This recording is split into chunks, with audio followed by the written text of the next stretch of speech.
கனகதேசிகம், ராஜகுருவின் மனைவி எனக்கு எதிராக தீட்டிய சதியின் காரணம் என்னவென்று தெரிந்ததா? மகாராணியாரே, ராஜகுரு குந்தவை அம்மையாரின் மகள் துளசி விருமாண்டியை காதலித்தாள். ராஜகுரு அதை எதிர்த்தார். இதை அறிந்த துளசியும் விரும்பனும் ஓடிப்போய் திருமணம் செய்து கொள்ள முடிவு செய்தனர். இந்த செய்தி சமஸ்தானத்தின் ஒற்றன் மூலமாக தளபதிக்கு எட்டியது. தளபதி மூலமாக நம் மன்னருக்கும் எட்டியது. மன்னரின் உத்தரவுப்படி துளசியும் விருமனும் கைது செய்யப்பட்டு நன்னிலம் காட்டில் துளசி தளபதியால் கொலை செய்யப்பட்டாள். விருமன் அங்கிருந்து தப்பித்தான், போராளியானான், மன்னரை தோற்கடித்தான். நீ எனக்கு எதிராக தீட்டிய திட்டம் பாராட்டுதலுக்குரியது. ஆனால் எதிராளியை குறைத்து மதிப்பிட்டது நீ செய்த தவறு. என்னை அழிக்க திட்டம் தீட்டியதற்கு பதிலாக என் மனம் குளிர எனக்கு ஆதரவாக நீ நின்றிருந்தால் உனது வாழ்க்கையின் தரம் இன்னும் இன்னும் இன்னும் உயர்ந்திருக்கும். அதை விடுத்து சுயநலமாக யோசித்த உனது கேடுகட்ட மகளின் முடிவு ஏற்படுத்திய விளைவை பார்த்தாயா? குந்தவை, அழைத்து வாருங்கள் அவனை.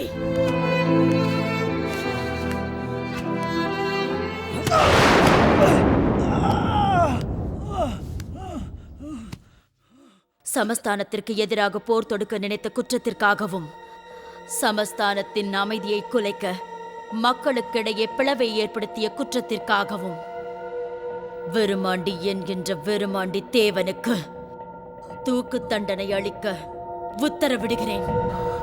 போடி.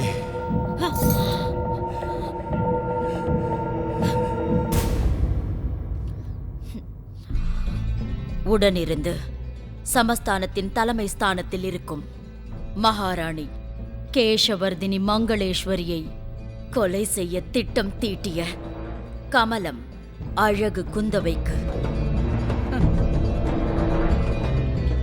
என்ன தண்டனை தரலாம் என்று ராஜகுரு சொல்வார்.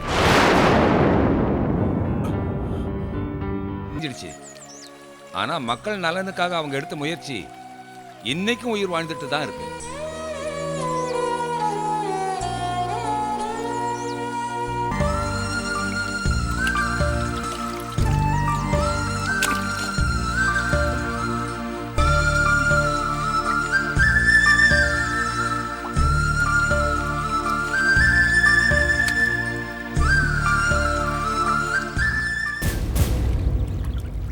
ஏமா நெத்தியில இருக்கிற பொட்டையும் விபூதியையும் அழிக்கிற? அப்படி செய்யறது தெய்வங்களை அவமதிக்கிற மாதிரி. எனது தர்மத்தின் வழி நடப்போரை நான் வழி நடத்துவேன். அதர்மத்திற்கு எதிராக நிற்போருக்கு நான் உதவி செய்வேன். பகவத்கீதையில கடவுள் கிருஷ்ணர் சொல்லியிருக்காரு. என்னோட அம்மா சரி குந்தவை அதர்மத்தை எதிர்த்து தானே போராடினாங்க. விருமன் அதர்மத்தை எதிர்த்து தானே போராடினாரு. அதர்மத்தை எதிர்த்தா உதவி செய்வேன்னு சொன்ன கடவுளே உதவி செய்யலையே. ஆனா அதுக்கு நேர்மாறா அதர்மத்தையே கொள்கையா வச்சிருந்த சமஸ்தானத்துக்கு தானே உதவி செஞ்சாரு. அப்புறம் எதுக்கு சார் தெய்வங்களுக்கு மரியாதை? உன்னோட கருத்துல பேதமை தான் தெரியுதே தவிர முதிர்ச்சி இல்ல. எனக்கு தெரிஞ்ச பதில நான் சொல்றேன். குந்தவை அம்மையாரும் விருமனும் அதர்மத்தை எதிர்த்து தான் போராடினாங்க. நான் இல்லைன்னு சொல்லல. ஆனா அதுக்காக அவங்க தேர்ந்தெடுத்த வழி சரின்னு நீ சொல்றியா? இல்லம்மா. கொலை, கொள்ளை, பொய், பலாத்காரம் இவை என் தர்மத்தில் மன்னிக்க முடியாத குற்றங்கள். இந்த குற்றங்களை யார் செய்திருந்தாலும் அவர்களுக்கு என் கருணையோ உதவியோ கிடையாது. இதுவும் அந்த பகவான் கிருஷ்ணர் சொன்னதுதாம்மா. வன்முறையால வன்முறையை ஒழிக்க முடியாது. கொலைக்கு கொலை பதிலாகாது. குந்தவை அம்மையாரும் விருமனும் அதர்மத்தை எதிர்க்கவும் அழிக்கவும் செய்ய நினைச்சது என்ன? ஹத்யா, கொலை. அதனாலதான் அவங்க தோத்து போனாங்க. அவங்க மரணத்துக்கு அப்புறம் தர்மம் ஜெயிச்சிடுச்சா? அரச குடும்பம் அழிஞ்சிடுச்சா? இல்ல சுதந்திரம் கிடைச்சிடுச்சா? ஆயுதம் ஏந்தி போராடின விருமனால வாங்கி கொடுக்க முடியாத சுதந்திரத்தை யார் வாங்கி கொடுத்தா? குந்தவை அம்மையாரால அழிக்க முடியாத அரச குடும்பத்தை யார் அழிச்சாங்க? சுதந்திரதா அஸ்தியஸ்த ஆதித்ய கும் இம்சஹ சகஸ்ர ஆயுஷா சுதந்திரதா அஸ்தி அதித்ய உதியாகின் ஆத்மாஸ்ச தாரகா சகஸ்ர ஆயுஷா குங்கர்வன நிக்ம தர்மா பிராப்யதே. 1000 உயிர்களை கொடுத்து வாங்குவது சுதந்திரம் இல்லை, தன் உயிரை கொடுத்து வாங்குவதுதான் சுதந்திரம். அப்படி வாங்குற சுதந்திரத்தில் என் தர்மம் நிலைக்கும். நான் கிருஷ்ணன். சாமி,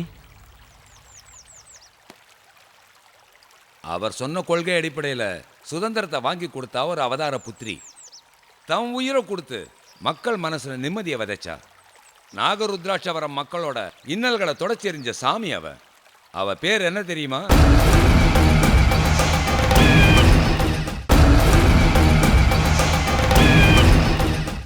அவ பேர் என்ன தெரியுமா?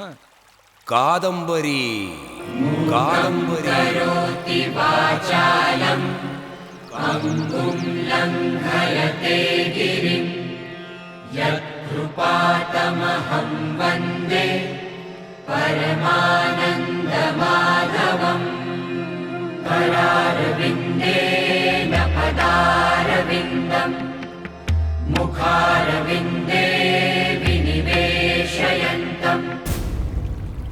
ஈஸ்ட் இந்தியா கம்பெனியா நுழைஞ்சு பிரிட்டிஷ் எம்பையரா மாறின ஆங்கிலேய சாம்ராஜ்யத்துக்கு பிடித்தமான சேவகியானா ராணி கேசவர்தினி மங்களேஸ்வரி. தளபதி கஜேந்திரவர்மனும் ராஜகுருவும் தங்களோட விசுவாசத்தை ராணி கிட்ட காமிச்சு ராணியோட வலது இடதுகரமா மாறினாங்க. நாகருத்ராட்சவரத்தை இருள் சூழ்ந்த காலம் அது. ராணி வச்சதுதான் சட்டம். எதிர்த்து கேட்க ஒரு நாதியும் இல்லை, எதிர்த்து கேட்டவங்களும் உயிரோட இல்லை. மமதையும் கர்வமும் தலைக்கேறின ராணி மக்கள் கிட்ட கேட்ட கேள்வி, இந்த மங்களேஸ்வரியை எதிர்ப்பதற்கு எவரேனும் உண்டா? என்னை எதிர்ப்பதற்கு எவரேனும் உண்டான்னு கேட்ட ராணி மங்களேஸ்வரிக்கு தன் தலைவிதியை மாத்தி எழுத போற சக்தி ஏற்கனவே பிறந்தாச்சுங்கிறது தெரியாமையே இருந்தது. அந்த சக்தி தான் காதம்பரி. நாகருத்ராட்சவரத்தை காத்தாள்புரமா ஆக்கினவ அந்த காதம்பரி. என்னைக்கு ராஜா ருஷேந்திர பூபதிக்கும் ராணி மங்களேஸ்வரிக்கும் ஒரு மகன் பிறந்தானோ, என்னைக்கு ராஜா என் மகன் பிறந்த இந்த நாள்ல வேற எந்த குழந்தையுமே பிறக்க கூடாது, அப்படி பிறந்திருந்த அந்த குழந்தைய கொல்லுங்கன்னு சொன்னானோ, அன்னைக்கு பிறந்தவ தான் காதம்பரி. இதப்படி முதல்ல உன் பஞ்சாதியை கூட்டுக்கிட்டு இந்த இடத்தை விட்டு ஓடிப்போ. ஐயோ, புரியாம பேசுறியே. உன் பஞ்சாதிக்கு பிரசவம் ஆனாலும் பிறக்க போற குழந்தைக்கும் உன் பஞ்சாதி உசுருக்கும் இங்க எந்த உத்தரவாதமும் இல்லை. என்ன பேசுறீங்க? உங்களுக்கு மதிக்கட்டு போச்சா? என் பொஞ்சாதியோட நிலைமைய பாருங்க. இந்த நிலைமையில கூட்டிட்டு எங்க போவேன்? வேறயா, நீ போய் தான் ஆகணும். இது ஏன் வீடு, நான் எதுக்கு வீட்டை விட்டு போகணும்? வீரையா, விஷயம் தெரியாம பேசாதையா. இன்னைக்கு ராஜாவுக்கு இளவரசம் பிறந்திருக்கு. இளவரசன் பிறந்தா எனக்கு என்ன? இளவரசம் பிறந்த இன்னைக்கு வேற யாருக்கு குழந்தை பிறந்தாலும் அந்த குழந்தைய கொல்லணுமா? ஏற்கனவே 5-6 குழந்தைகளை அநியாயமா கொன்னுட்டானுங்க. குழந்தைய கொடுக்காத தாய தூக்குல ஏத்திட்டானுங்க. வீரையா, காவலாளிங்க வீடு வீடா சோதனை போடுறாங்க, உன் வீட்டுக்கும் வருவாங்க. எனக்கு என்ன சொல்றதுன்னே தெரியலையே. வீரையா, சீக்கிரம் கிளம்பு. குழந்தை பிறக்கிறதுங்கிறது கடவுள் கொடுத்த வரம். அதுக்கு கூட இந்த சமஸ்தானத்துல உரிமை இல்லையா? இன்னைக்கு கடவுளுக்கே குழந்தை பிறந்தாலும் இங்க இதுதான் கதி. வீரையா, பேசுறதுக்கு நேரம் இல்ல. செல்வியை கூட்டிக்கிட்டு சீக்கிரம் கிளம்பு. வீரையா, யோசிக்காத, புறப்படு, உடனே புறப்படு.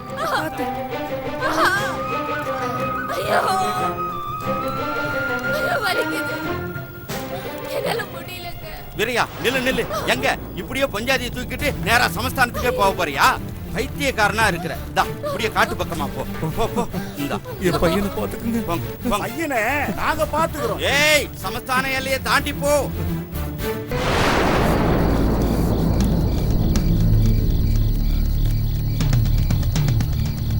நம்ம சமஸ்தானம் எல்லை வரைக்கும் வந்துட்டோம். இதுக்கு மேல போய் பாப்போமா? இதுக்கு மேல தேடி பார்க்கணும் அவசியம் இல்லை. யார் தப்பிச்சிருந்தாலும் கண்டுபிடிச்சிடலாம்.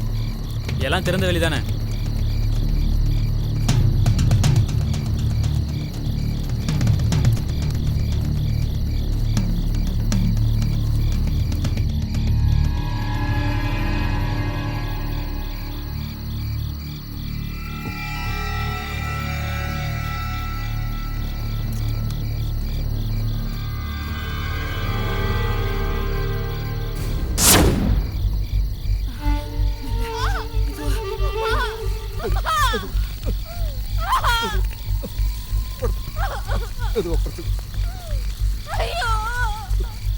ஏன்பா இதுக்கு மேல இதெல்லாம் தேவைப்படாதுப்பா, அதை கொடு.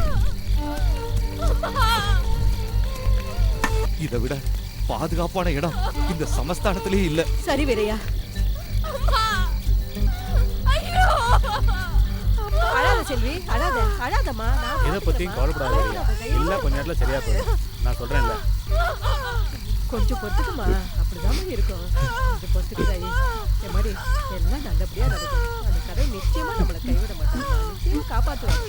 கவலைப்படாத தாயி, நல்லபடியா ஆயிடுமா.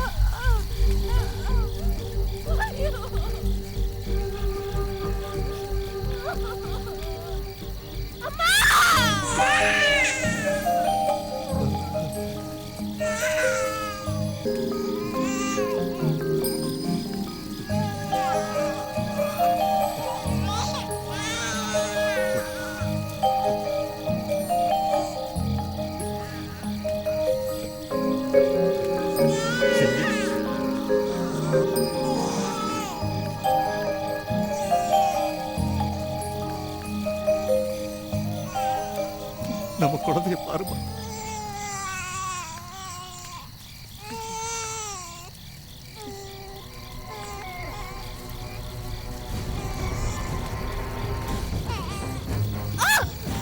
செல்வி, செல்வி, என்னாச்சு? செல்வி, என்னாச்சு? அம்மா, செல்வி, என்னாச்சும்மா? செல்வி, என்னாச்சு? என்னாச்சு? என்னாச்சு? என்னாச்சு? என்னாச்சு? என்னம்மா? என்னாச்சும்மா செல்வி? ஐயோ செல்வி, என்னாச்சு? ஐயோ செல்வி, என்னாச்சு? என்னம்மா செல்வி. ஐயோ வீரையா, செல்வி நம்மள விட்டு போயிடுச்சு.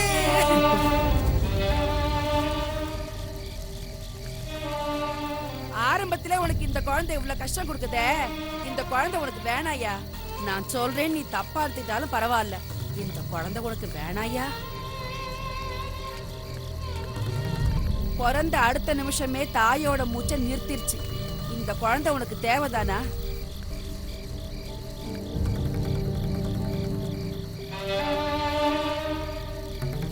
இந்த குழந்தை பிறந்த இடத்த பாத்தியா? சுடுகாடு. 4 பொணம் எறிகிற இடத்துல காவு வாங்கிட்டு பிறந்திருக்குது. இந்த குழந்தை வேணவே வேணாயா. அதனால யோசிக்காம தாயோட குழந்தைய அனுப்பிடு. 2 வேளை கஞ்சி குடிச்சுக்கிட்டு வாழ்ந்துட்டு இருக்க நமக்கு இந்த குழந்தை ஒரு சுமையை இறக்கி வச்சிரு. சுமந்துட்டு வந்த தாயை சுமந்துக்கிட்டு போட்டோம்.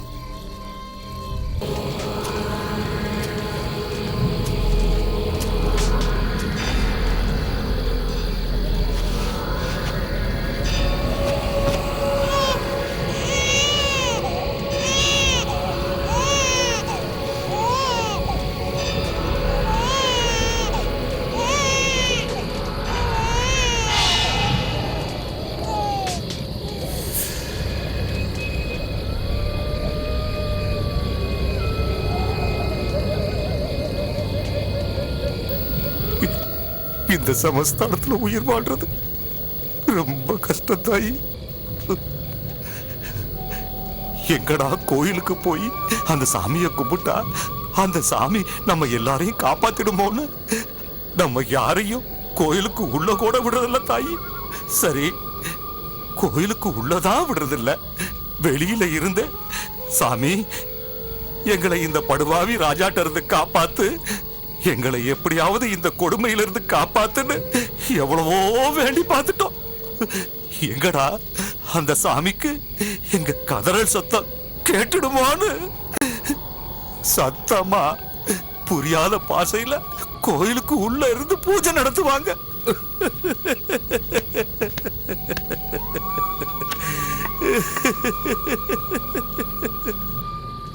எங்களையே காப்பாத்துறதுக்கு இங்க எந்த நாதியும் கிடையாது. இதுல நான் எங்க தாயி ஒன்ன காப்பாத்துறது? இந்த வாழ்க்கையை நீ வாழ்றதுக்கு மரணமே மேல் தாயி. ஒரு அப்பனா என்னால உனக்கு செய்ய முடிச்ச ஒரே உதவி இதுதான் தாயி. என்ன மன்னிச்சுட்டு நான் ஒண்ணு கேட்க மாட்டேன். இந்த ஜென்ம எடுத்ததையே மறந்துருன்னு சொல்றேன் தாயி.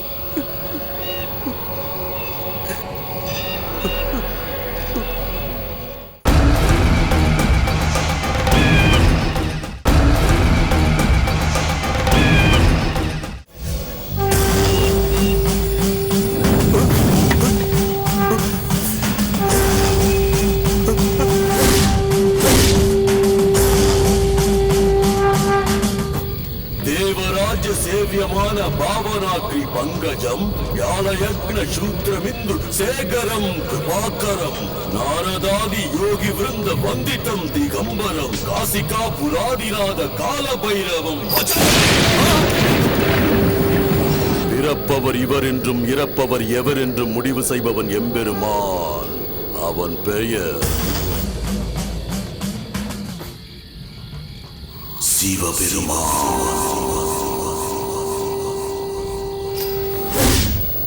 நீ கொல்ல நினைக்கும் உயிர் சாதாரண பிறவியும் கிடையாது.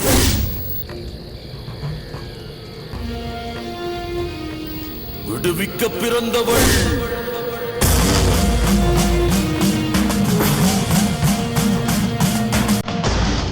ரகசியம் ஒன்று சொல்கிறேன், யாரிடமும் சொல்லிவிடாதே.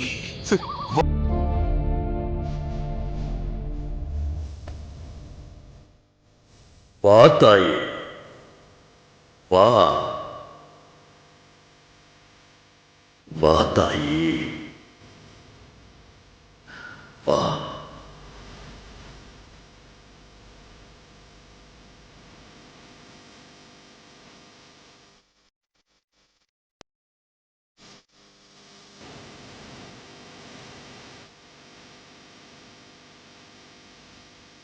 கேட்டுவிட்டது, என் சிவனுக்கு கேட்டுவிட்டது. உங்களின் கதறல் கேட்டுவிட்டது. வரமளித்து விட்டான், வரமளித்து விட்டான்.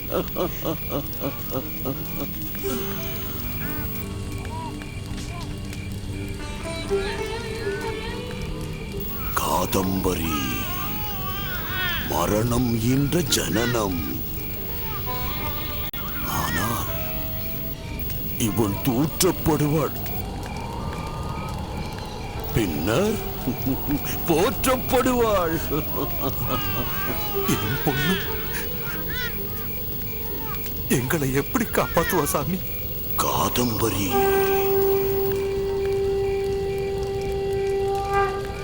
காதம்பரி காப்பாற்றுவாள். எப்படி காப்பாத்துவா? காலம் பதில் சொல்லும், விதி வழிவகுக்கும். காதம்பரி பிறந்த நேரம் விருமன் ராஜாவை எதிர்த்து போராடிட்டு இருந்த காலம். ஏழை மக்களுக்கு விருமன் நம்பிக்கையின் சின்னமா காட்சி அளிச்சான். விருமனால ராஜாவோட படையில நிறைய பேர் செத்தது உண்மை. அதே மாதிரி சாதாரண மக்களும் விருமனோட போராட்டத்தால போராளிகளா செத்ததும் உண்மை. இப்படி இழப்பு ரெண்டு பக்கமும் சரிசமமா போயிட்டு இருந்த காலத்துல எல்லார் மனசுலயும் ஒரு குழப்பம். விடுதலை கிடைச்சிருமா? நிம்மதி பிறக்குமா? விருமன் ராஜாவை ஜெயிச்சிருவானா? இப்படி ஏகப்பட்ட குழப்பம் இருந்தது. அதே மாதிரி காதம்பரியோட அப்பா வீரையனுக்கும் மனசுல ஒரு சந்தேகம் இருந்துச்சு. உங்களவுக்கு எனக்கு பேச தெரியாது, அந்த அளவுக்கு எனக்கு அறிவு இல்லை.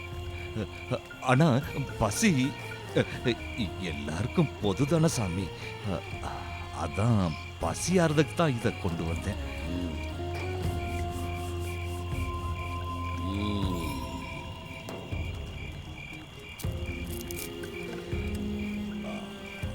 சாப்பிடுங்க சாமி, சாப்பிடுங்க, நல்லா சாப்பிடுங்க. பலனை எதிர்பார்க்காமல் உதவி செய்யும் மனிதன் எங்கும் கிடையாது. எனக்கு இந்த உதவியை செய்வதின் மூலம் என்னிடம் என்ன உதவி எதிர்பார்க்கிறாய்? உதவி இல்லை சாமி, ஆனா எனக்கு ஒரு பதில் வேணும். ஆரம்பத்துல இவ ரொம்ப கஷ்டப்படுவா, அதுக்கப்புறம் தான் இவளை எல்லாருமே பாராட்டுவாங்கன்னு சொன்னீங்களே. கஷ்டப்படுவான்னு சொன்னீங்களே, ரொம்ப கஷ்டப்படுவாளோ? இதை ஏன் கேட்கிறேன்னா, ஆண் வர்க்கம் எங்களாலேயே இந்த சமஸ்தானத்தோட கொடுமைகளை தாங்க முடியலையே. இவ தாங்குவாளா?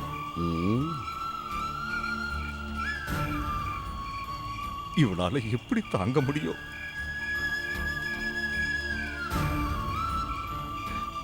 இவ படுற கஷ்டங்களை ஒரு அப்பான்னா என்னால எப்படி தாங்க முடியும்?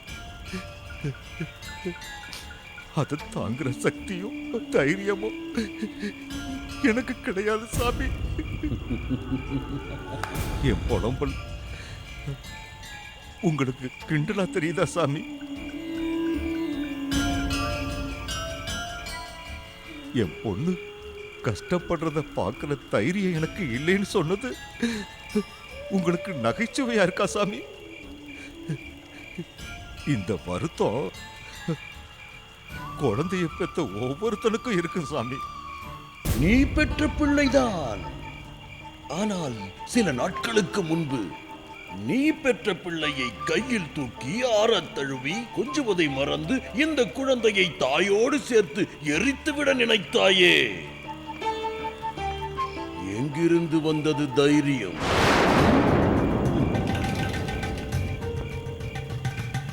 கொலை செய்ய துணிந்தவனுக்கு இரக்கப்படவும் தெரியுமோ? என் தலையெழுத்து இப்படி படாத பாடுபடுறோம். இவ இந்த கஷ்டத்தை பட வேண்டான்னு தான் ஏதோ புத்தி கெட்டு போய் அப்படி ஒரு பாவத்தை செய்ய துணிச்சிட்ட. ஆனா கொலகாரன் கிடையாது சாமி. நான் செய்ய நினைச்ச காரியத்தை நினைச்சு இந்த நிமிஷம் வரைக்கும் வெக்கப்படுறேன் சாமி, வெக்கப்படுறேன். ஒருவேளை அன்னைக்கு நான் இந்த குழந்தைய தாயோட சேர்த்து தீக்கு இரையாக்கி இருந்தனா நானும் என்ன மாச்சுக்கிட்டு இருந்திருப்பேன் சாமி, மாச்சுக்கிட்டு இருந்திருப்பேன். அப்படியா?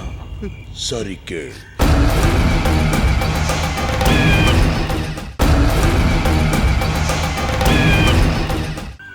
இவரோட எதிர்காலத்தை பத்தி நீங்க சொன்னீங்க. எங்க விடுதலைக்காக பிறந்தவன்னு சொன்னீங்க. நான் ரொம்ப சந்தோஷப்படுறேன், சந்தோஷமா இருக்கு. ஆனா அதே நேரத்துல ஆனா கஷ்டப்படுவான்னு வேற நீங்க சொன்னீங்கல்ல சாமி. அது என்ன கஷ்டம்னு சொன்னீங்கன்னா ஆரம்பத்திலேயே அந்த கஷ்டத்தை தடுக்கிறதுக்கு என்ன பண்ணலான்னு பார்க்கலாம்ல சாமி. பிறப்பையும் இறப்பையும் தவிர்க்க முடியாது. விதியும் அப்படியே அவ்வழியே. வாழ்க்கையின் சுவாரஸ்யம் உறவுகளும் கடமைகளும் தான். தந்தையாக உனது கடமைகளை சரிவர செய். உனது மகளாக பிறந்த எனது தாய் காதம்பரி தனக்கு விதிக்கப்பட்ட கடமைகளை சரிவர செய்வாள். எப்படி சாமி? எப்படி என்று கேட்காதே. காலம் காலம் உன் கேள்விகளுக்கு பதில் சொல்லும். என்னாற்றுடைய சிவனே போற்றி, சிவனே போற்றி. சாமி, நம சிவா. சாமி, சாமி, நீங்க சொன்னது எனக்கு புரியல சாமி.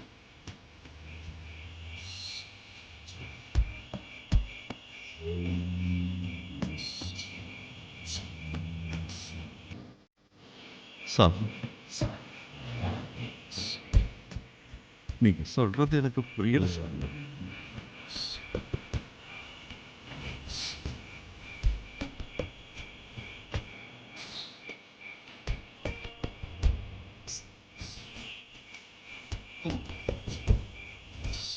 வர சாமி.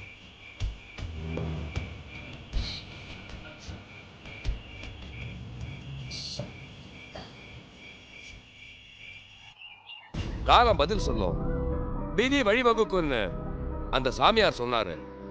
அவர் சொன்ன மாதிரியே காலம் பதில் சொல்லிச்சு. விதி விருமன் ரூபத்துல வழி வகுத்துச்சு. விருமன் ரூபத்திலையா? விருமன் என்ன பண்ணாரு? சமஸ்தானத்தை எதிர்த்து தானே போராடினாரு. ஆமாமா, விருமன் சமஸ்தானத்தை எதிர்த்து போராடத்தான் செஞ்சான். ஆனா அந்த போராட்டத்துல அவனுக்கே தெரியாம அவன் செஞ்ச ஒரு தவறு இருந்தது. அந்த தவறோட விலை என்ன தெரியுமா? 380 உயிர்கள். அங்க ஆரம்பிச்சதுமா விதியோட விளையாட்டு. ஒருவேளை கஞ்சி குடிச்சாலோ இந்த உசுராவது இருக்கேன்னு தேத்திக்கிட்டு நாங்க வாழ்றோம். நாங்க உயிரோட இருக்கணுங்கிற ஆசை உனக்கு இருந்தா இனிமே நீ இந்த காட்டுக்குள்ளேயோ இந்த சமஸ்தானத்துக்குள்ளேயோ வரக்கூடாது.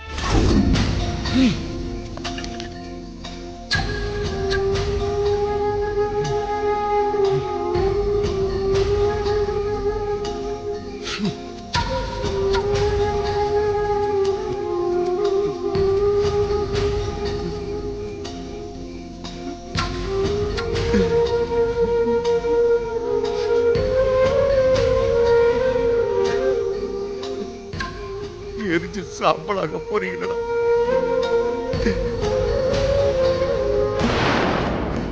நெற்றிக்காசை கணக்கு போட்டால் இன்று உனது வருமானம் 25 காசுகள்.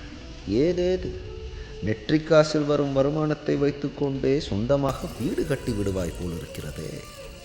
சொந்தமாக வீடு வைத்திருக்கும் ஒரே வெட்டியான் வீரையன் என்று வரலாறு போற்றும். வாழ்த்தட்டும், வாழ்ந்து விட்டு போ.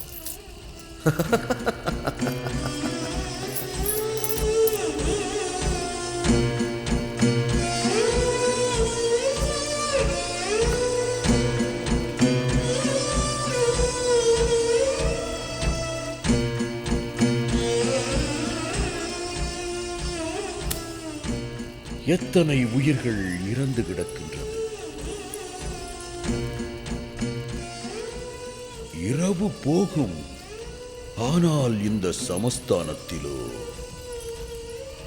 இரவு கூட பகலை போன்று வெளிச்சமாகவே உள்ளது.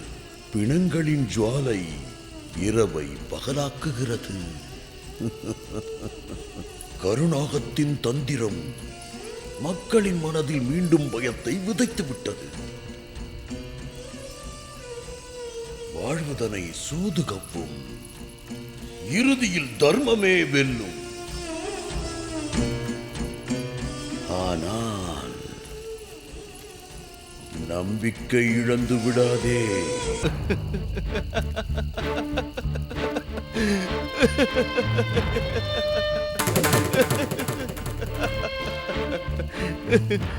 ஏன் சிரிக்கிறாய்? சிரிக்காம என்ன பண்றது சாமி?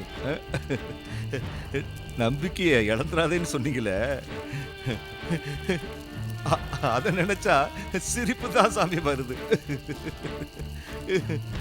இங்க எரிஞ்சுக்கிட்டு இருக்காங்களே இவங்களும் விருமன்ற ஒருத்தனை மழை மாதிரி நம்பிக்கிட்டு இருந்தாங்க. அவன் எவ்வளோ சொன்னான், நான் எல்லாத்தையும் மாத்தி காட்டுறேன், என்ன நம்புங்க, நான் விடுதலை வாங்கித்தாரேன்னு சொன்னான். இவங்களும் விரும்ப நம்மளை காப்பாத்த போறான், விரும்ப எல்லாத்துக்கும் விடுதலை வாங்கி தர போறான் அப்படின்னு நம்புனாங்க. நம்பிக்கை வச்சதுக்கு பலனை பாத்தீங்களா சாமி? பாத்தீங்களா? ஒரு வேளை கஞ்சி குடிச்சாலும் இன்னைக்கு காலையில வரைக்கும் உசுரோட தான் இருந்தாங்க. நடக்காத ஒரு விஷயத்தை நடக்கும்னு நம்புனதுனால வந்த நிலைமைய பாத்தீங்களா சாமி? சாமி, ஆடி அடங்கி போனவங்க இன்னைக்கு எரியல சாமி. வாழ வேண்டிய வயசு, நான் பார்க்க வளர்ந்த பசங்க சாமி அநியாயமா செத்து போயிட்டாங்களே. ஏசத்தாங்க நம்பிக்கைங்கிற ஒரு வார்த்தை மேல வச்ச நம்பிக்கை. வீரையா, காதம்பரி போதும் சாமி, போதும். காதம்பரி காப்பாற்றுவாள் அப்படின்னு தானே சொல்ல போறீங்க? என் பொண்ணு காதம்பரி எங்களை இந்த ராணி கிட்ட இருந்து காப்பாத்த போறான். இத நாங்க நம்பணும். நடக்கவிருப்பதை தானே கூற இயலும். இதையெல்லாம் பார்த்ததுக்கு அப்புறமும் என்ன நம்ப சொல்றீங்களா சாமி? உங்களுக்கும் விரும்பனுக்கும் பெரிய வித்தியாசம்லாம் ஒண்ணும் கிடையாது. அவன் இவங்க எல்லாரையும் நம்ப வச்சு சாகடிச்சிட்டான். நீங்க என்ன என்ன நம்ப வச்சு என் பொண்ண சாக விடாம காப்பாத்திட்டீங்க. நானா? பிறந்தனைக்கு அவ செத்து இருந்தா இந்த கேடுகட்ட வாழ்க்கையை அவ வாழ வேண்டாம்ல. ஆனா வாழ்ந்தே ஆகணுங்கிறது அவ விதி போல இருக்கு இல்ல சாமி?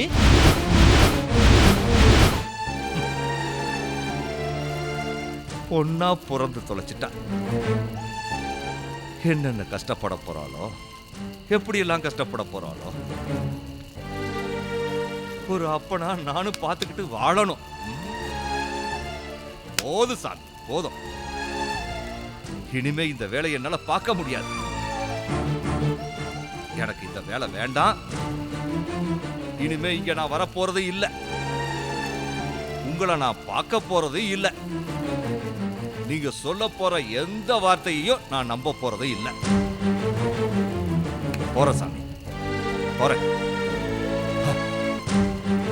நான் போறேன் சாமி.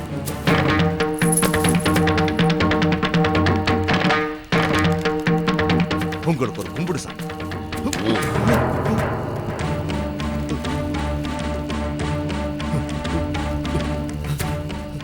தண்ணீர் பாம்பு விழுந்து விட்டது, கருணாகம் வெளிவந்து விட்டது, களமும் தயாராகி விட்டது.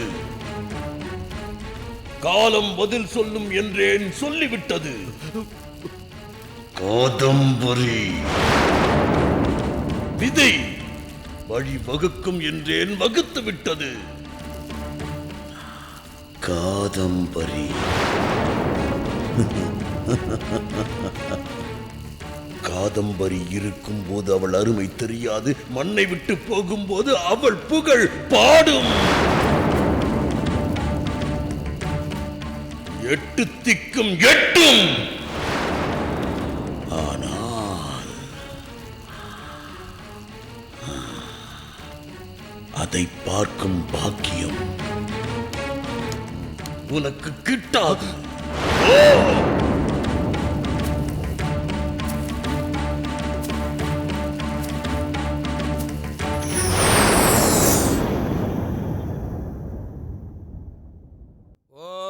शिवाय नमः ओम महेश्वराय नमः ओम शंभवे नमः ओम पिनाकिने नमः ओम शशिशेखराय नमः ओम वामदेवाय नमः ओम विरूपाक्षाय नमः ओम कपर्दिने नमः ओम नीललोकिताय नमः ओम शंकराय नमः ओम शूलपाणये नमः ओम गड्वांगिने नमः ओम विष्णुवल्लभाय नमः ओम शिवविष्टाय नमः ओम अंबिकानाथाय नमः ओम भवाय नमः ओम सर्वाय नमः ओम ईशानाय नमः ओम पशुपतये नमः ओम रुद्राय नमः ओम रुद्राय नमः ओम भीमाय नमः ओम महादे नमः ओम शांब शिवाय नमः ओम नटराजस्वामिने नमः ओम शिवगामि सुंदरेश्वर नटराजस्वामिने नमः ओम सकलविध कटाक्ष प्राप्तिरस्तु सकलविध जय प्राप्तिरस्तु सकल विद्यां सरस्वती कटाक्ष प्राप्तिरस्तु नटराज परिपूर्ण अनुग्रह प्रसाद बल सिद्धिरस्तु सर्वकार्य जय प्राप्तिरस्तु शिव शिव शिव शिव शंभो महादेव ओम नटराज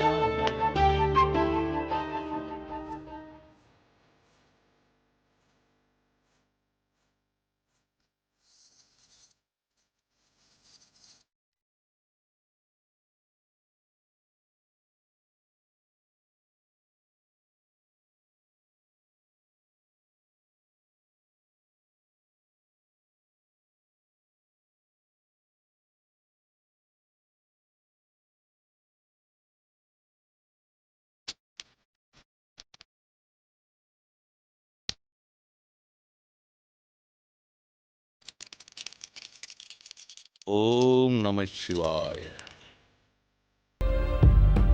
இளவரசர் பாடசாலைக்கு செல்வதில் எந்த தடங்களும் இல்லை மகாராணியாரே.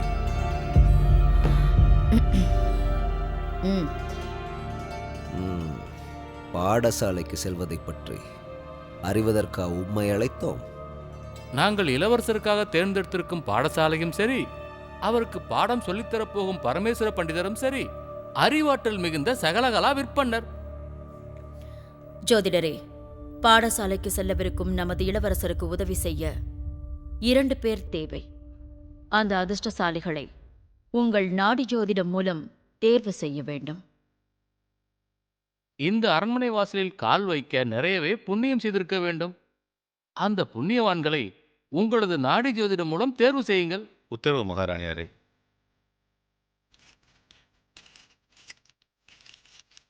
ஓம் நம சிவாய. ஓம் நம சிவாய. ஓம் நம சிவாய.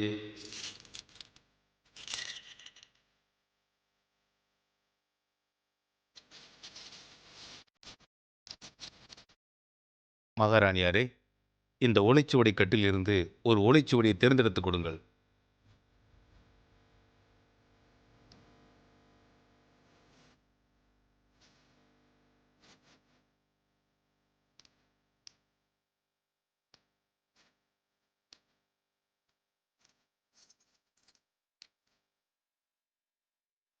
பேயனாய் பித்தனாய் சிவன் வாழ்ந்த பூமி, காயமது உயிர் நீத்து சவமாகி வந்து சேரும் காடு, எளிதான சாதியன பிணம் சுமந்து பழி சுமக்கும் பாமரனாம். குழி வெட்டி புதைத்தே எரியூட்டி சாம்பலிட்டே, அழித்தாலும் இறைவனுக்கு உதவி செய்தே, அழியாத புண்ணியம் தேடியவன் பழி வந்த சந்ததி பருகவே.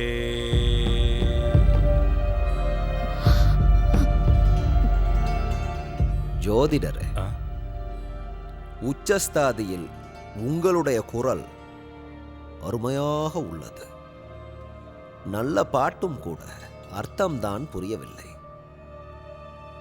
ஜோதிடரே, சற்று புரியும்படிதான் கூறுங்களேன். சிவன் வாழ்ந்த பூமி என்றால் சுடுகாடு, பிணம் சுமந்த பழி சுமக்கும் பாமரன் என்றால் வெட்டியான், அழியாத புண்ணியம் தேடியவன் வழிவந்த சந்ததி வருகவே என்றால் வெட்டியானின் வாரிசுகள்தான் நமது இளவரசருக்கு பணிபுரிய போகிறார்கள். ஆமாம். நிறுத்தும் ஐயா. அரண்மனை நிழலில் வந்து நின்றால் அந்த நிழல் கூட தீட்டுப்பட்டு விடுகின்ற ஒருவனின் வாரிசு எப்படி இந்த அரண்மனைக்குள் வர முடியும்? எப்படி இளவரசருக்கு உதவி செய்ய முடியும்? நாகருத்ராட்சவர சமஸ்தானத்து உயர்குடி சந்ததிகளே இல்லையா? அமைதி, அமைதி. குழப்பம் வேண்டாம். அரச கட்டளைக்கு மக்கள் பணிவது போல் ஆண்டவன் கட்டளைக்கு அரச குடும்பம் பணிந்துதான் ஆக வேண்டும். ஆக வேண்டியதை பாருங்கள்.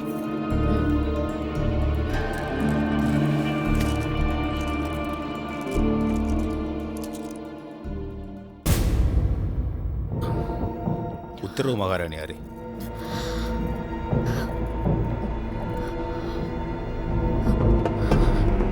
வெட்டியானின் வாரிசுகள் எனது மகனுக்கு பணியாளர்களா?